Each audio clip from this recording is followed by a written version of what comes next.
Welcome to course CIS 101, Computer Systems and Business Applications. Okay.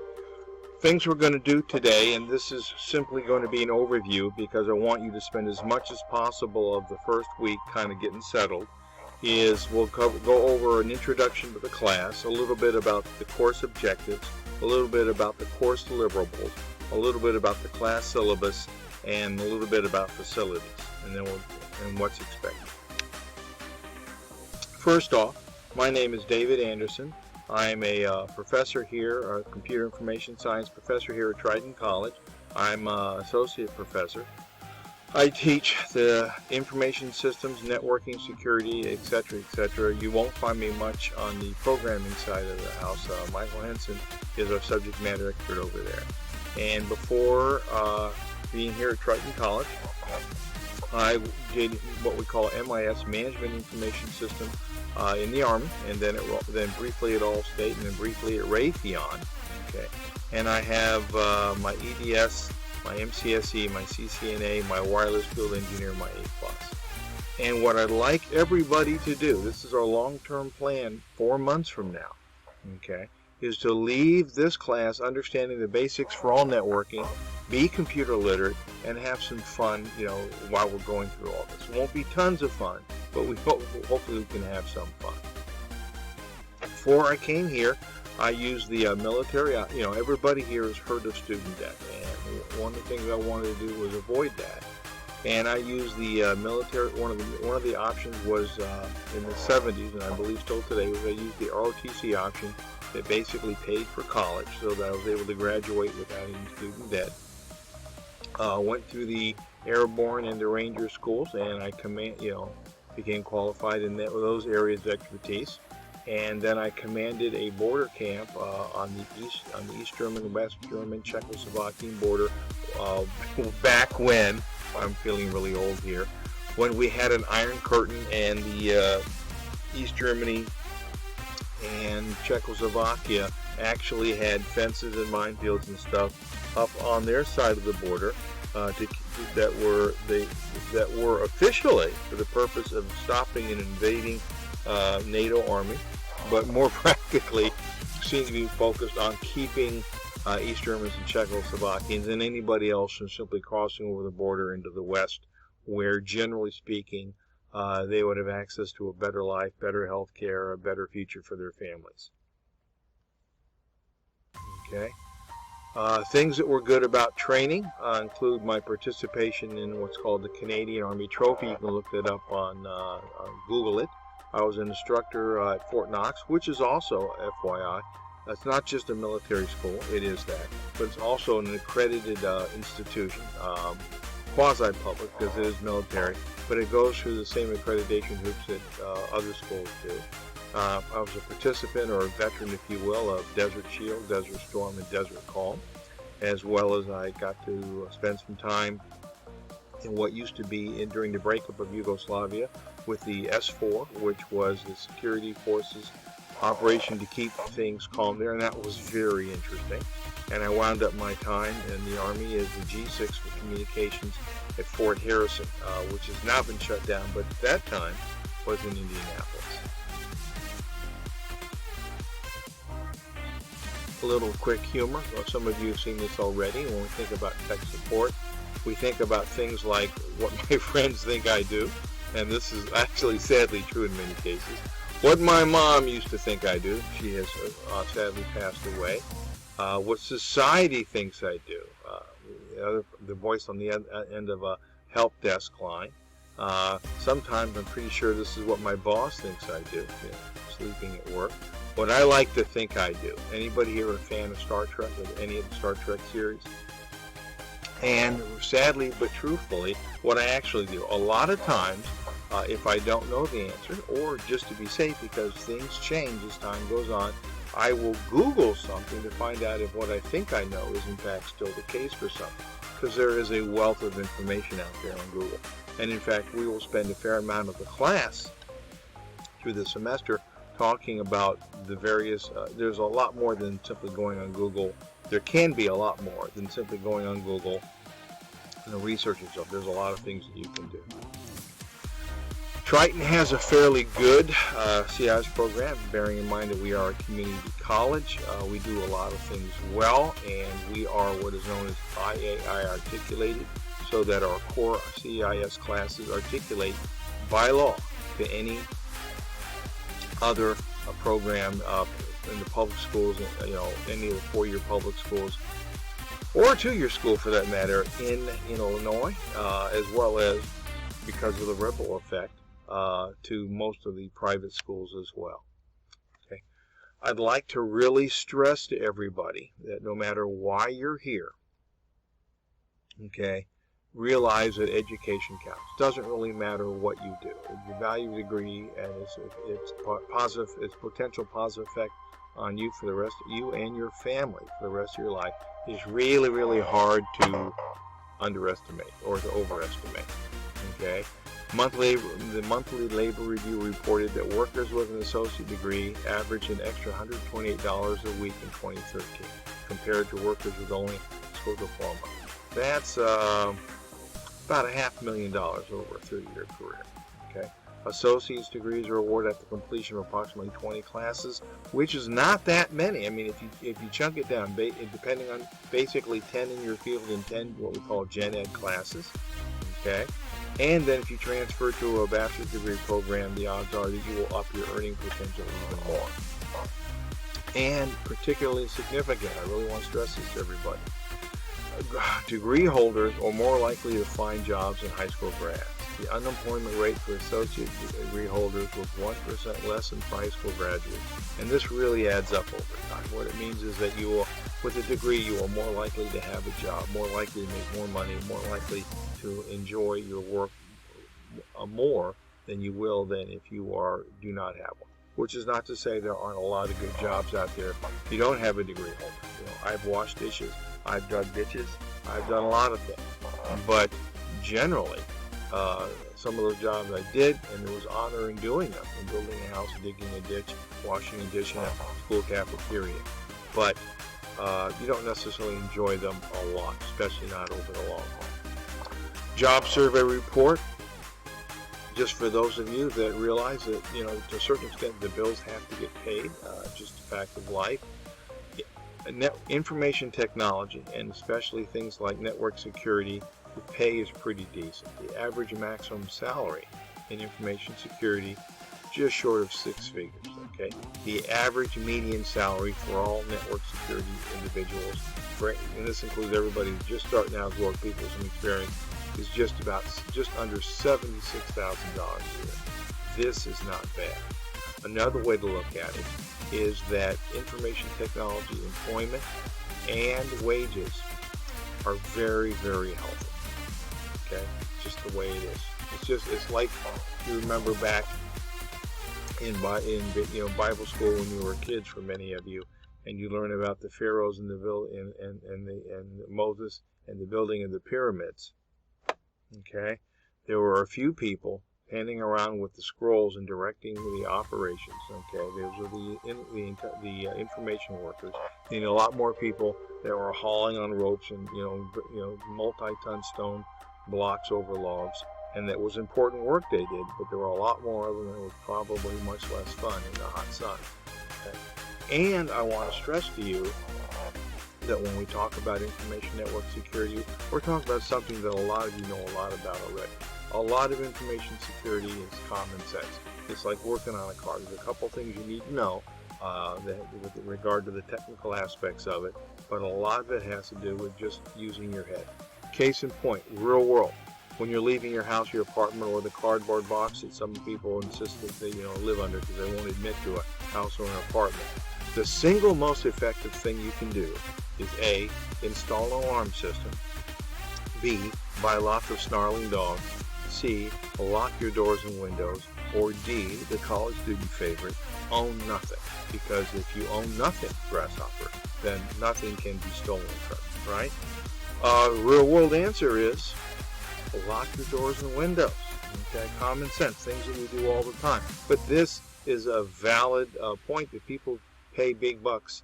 Companies pay big bucks for people Okay, usually with a tie, usually a few miles away, to come in and basically say, you really need to lock the doors and windows, because they just somehow can't bring themselves to just do it on their own. Don't know why. If you think you might be at all interested in this field, or really any field, okay, any career, unless you plan to be a French fry cook at McDonald's or Burger King, or maybe a barista at Starbucks, okay, social media is an important aspect of your life going forward, but you want to use it carefully. You want to understand opportunity cost. You can never get back time. If you spend all day on social media updating your Instagram and your Facebook accounts and your Pinterest stuff, okay, you're not getting anything else done. If you possibly can, avoid a gap year. And in fact, kudos to you for even being here, because just sitting at home and not doing whatever you can to get ahead, is putting you ahead of the people who are basically allowing themselves not to move forward during this time. Education and credentials can be very important after high school and in the workplace. It doesn't have to be fair. It's just a fact of life. It's the way it is. And don't be afraid to think outside the box and look into things for yourself. Sometimes the things you're told are not necessarily true. It doesn't hurt to blow. And this is where Google or DuckDuckGo or some other search engine can be a very, very effective tool for finding out what's really going on. I'd like to stress to you, not just to get a degree, but to seriously consider, to the extent that your position and circumstances allow, the more education you get, generally speaking, the better off you're going to be. The more money you're going to be potentially making, the better jobs you're likely to have, the more job satisfaction you're likely to have. Realizing that this is an opportunity cost. And again, this gets back to, if you're spending all day playing video games, if you're spending all day updating your social media, okay, whereas you could be doing something else like this class, okay, you're falling behind those people that are not spending all day, but are you trying to use that time productively. What we know from employers: there are 5 workplace competencies according to the federal government's feedback from businesses. Okay, ability to utilize resources, work with others, use information technology, understand systems, and work with technology. And bear in mind that of those 5, 4 of the 5 involve being computer literate, okay, being a good, being a business application literate. I want to stress to you, and we will be working with this during the lab portion of the class, the 600-pound gorilla in the workplace is Microsoft Office. Okay? I want to stress to you also, just food for thought, that even, and it may or may not be fair, even when a degree is not required, a lot of times, if enough of the applicants for a position have a degree, the people who are as equally well capable of doing the job but do not have a degree are going to find themselves pushed out of consideration. It's not fair, but it's just the way it is. Okay, and one of the reasons for that is that there's one thing that getting a degree shows, regardless of the subject matter, okay, is persistence. And this is important. If you've ever been working someplace and had people just not show up for work for their shift or whatever, you know how irritating that is. And one of the things that businesses use getting a degree for is that it shows that you are able to basically discipline yourself, show up and do the work that has to be done when it needs to be done, and that's an important part of being successful in the business workplace. Very few people, very few organizations want to hire somebody that they never know if they're going to be there or not. One of the handymen that does work around my house, and he's very good, and he does very good quality work, and his prices are extremely reasonable, but a lot of people simply will not work with him because you can never count on when he's going to be there. He is never there when he says he's going to be there. He's always, if he says he'll be there in a week or so, it's going to be 2 or 3 weeks. And for a lot of people, that's just too unreliable. They just can't plan on that. And you have to basically bite the bullet, and I do, and realize that you don't know when he's going to actually show up to get the work done, and it's very, very irritating. Okay, things that we're going to work on during our labs, except for today, throughout the semester, things that are going to be important to you are what we call the Microsoft Office basic digital skills. It doesn't really matter what you plan to do, okay? you're going to need to know how to do this. It doesn't matter if you plan to continue on school or whatever kind of job you have. Knowing your way around Microsoft Office is going to be is increasingly what we call the basic digital skills that businesses are expecting you to have. Okay, and you really, beyond a certain point, you really can't just fake it. Doesn't matter what you plan to do, unless you plan to stay at home in your parents' basement and play video games, okay, or keep your Facebook and Instagram accounts updated. You're going to be working with computers in your field, okay?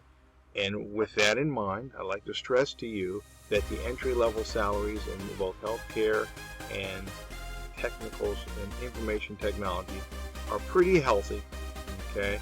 And they pay well even for starting salaries, and they especially pay well down the road. I really can't stress that enough. And we'll revisit that topic a lot throughout the semester.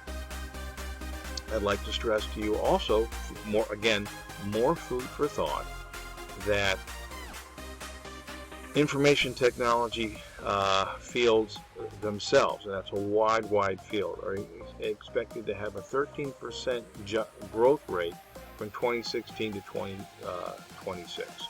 Okay, and that is much faster than the average for all occupations. Okay, the average mean annual wage for computer and information technology occupations was really $85,000 in May 2018. Okay, which is way higher than the median individual annual wage of 37. Okay, this is not bad. This is pretty decent.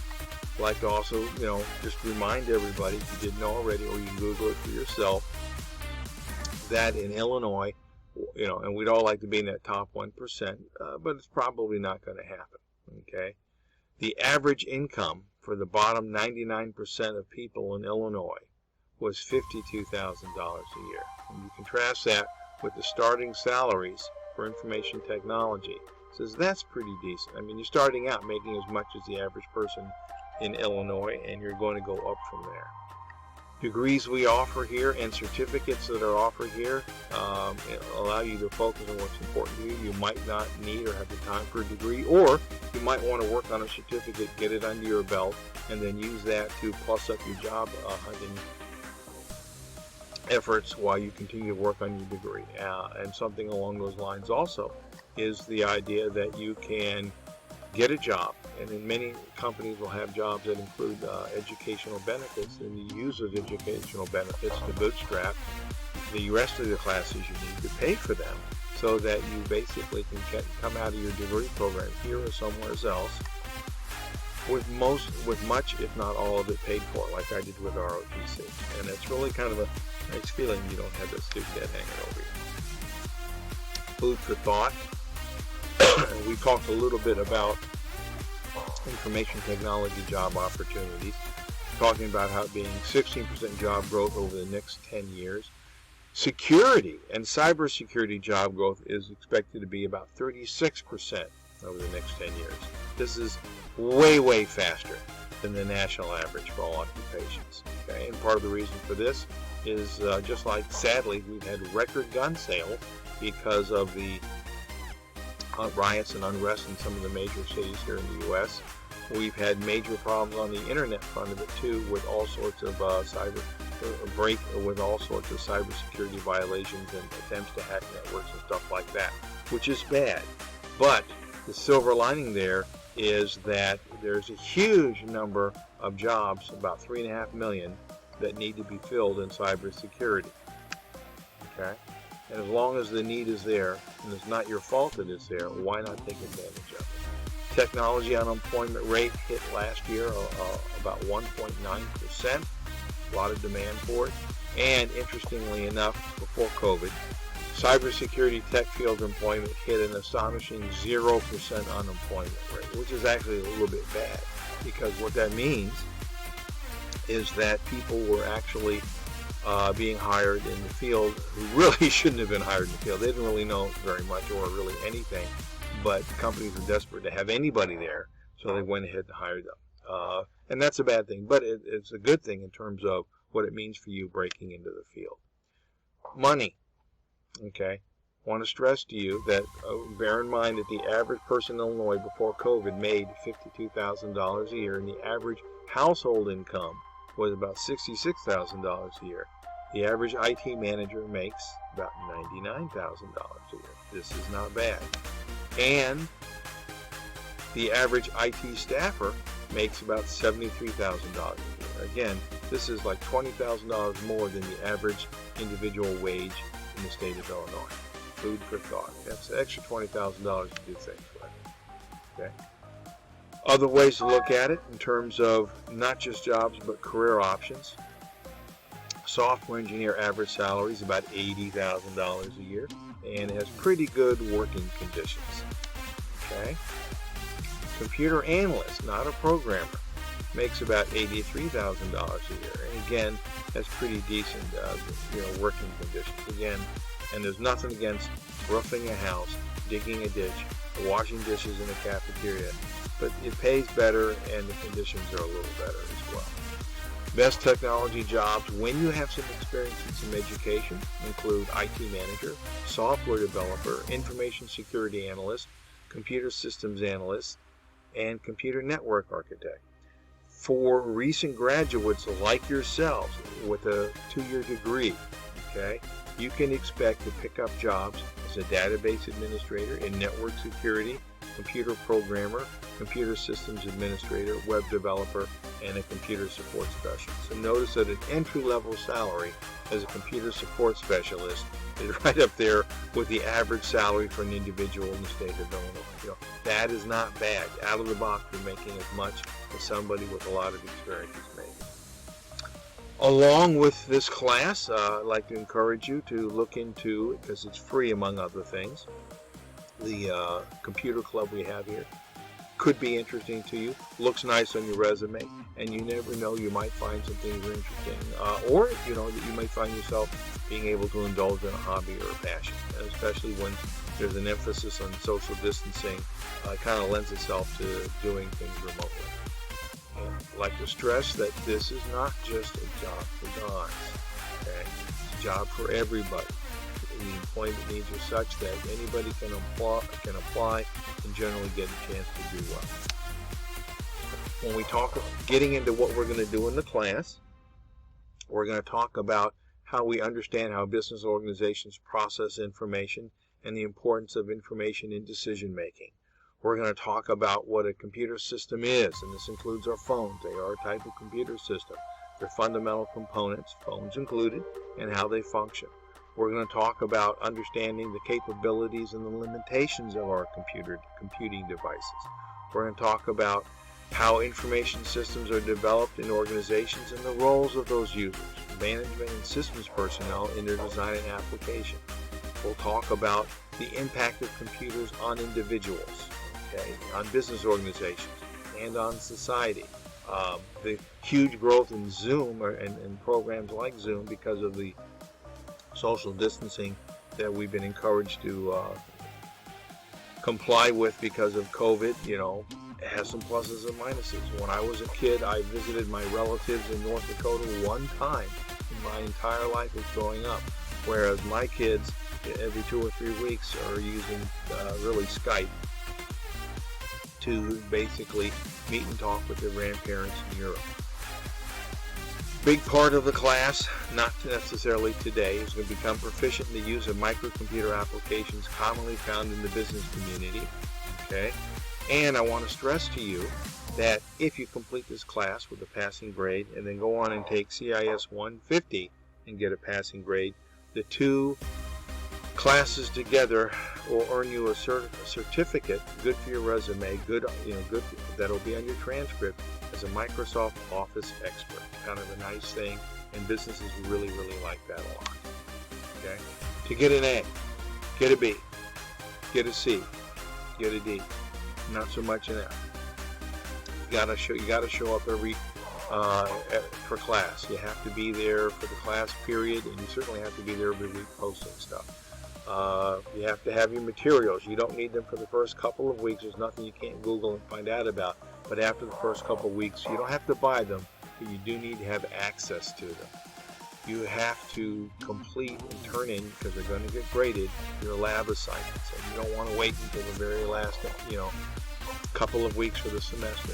Every semester there's a couple people that hit me up the last couple of weeks to turn in their assignments, and so you really can't just do it. That nobody ever does it. By that time, you just had too much stuff built up. This is an accredited class. We're going to have a midterm. We're going to have a final. They will be online. You're expected to have and use a triton.edu email address, and you can get hold of the school help desk if you're not sure what that is. You're expected to log on to the class website on Blackboard, which is where we'll be taking attendance. You'll be submitting your assignments and taking your exams, and extra credit is available if in fact you need it, although most people, honestly don't. Class syllabus is listed under course content. You can look at it there, or you can download it. I'd like to stress that on the contact info, email by far was the best way to get a hold of me. Obviously, I'm not in my office because of the COVID thing, whereas, you send me an email, I can access from anywhere I happen to be.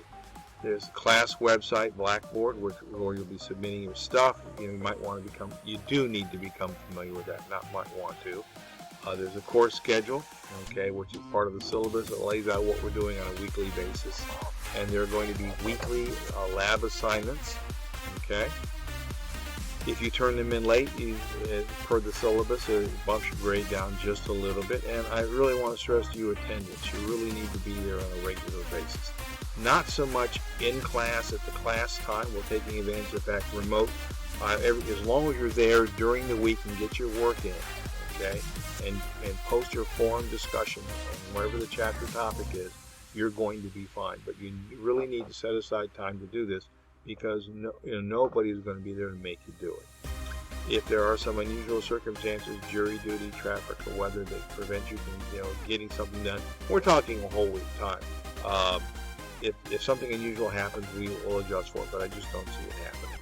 As rapidly as I can, usually within 48 hours, often within 24, I will be posting the results of your exams, labs, quizzes on Blackboard under student grades, so you can see exactly how you're doing. Okay, facilities. Most of these, since we're remote, most of these don't apply to us. Certainly you want to wear a mask if you come on campus for any reason. I want to stress to you that you can use the Blackboard email function, the Blackboard mail function, not email function. The email will take you to mail. Just go straight to mail. Send me emails.